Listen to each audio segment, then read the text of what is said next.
Premier Alison Redford didn't mince words today when she spoke out about disgraced MLA Mike Allen.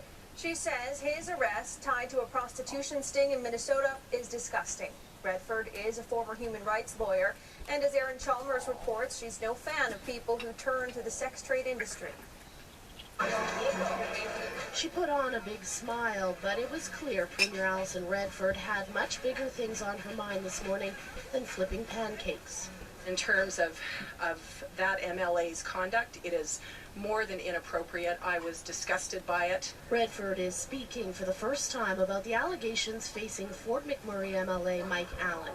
On Monday night, while on government business in St. Paul, Minnesota, Allen was arrested after replying to an online ad and agreeing to sexual services with 2 undercover officers in exchange for cash.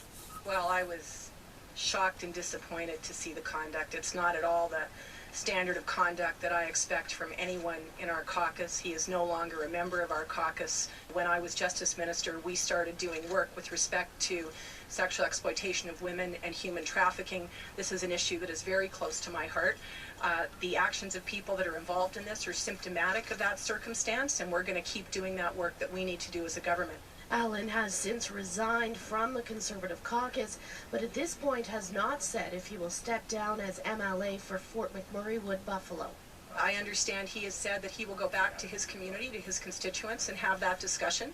That is appropriate at this time. He is an individual who will take responsibility for his actions. He will live with the consequences of his decisions, and we'll leave it at that. Although Allen has still not been charged, he did issue an apology, calling the incident a profound lapse in personal judgment.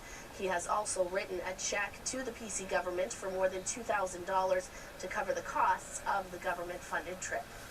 Erin Chalmers, Global News. The city attorney in St. Paul is still reviewing the case, considering a gross misdemeanor charge of solicitation of prostitution in a public place. In our web poll last night, we asked if you think MLA Mike Allen should resign. More than 3/4 of you said yes, his ethics are now in question. 23% said no, let his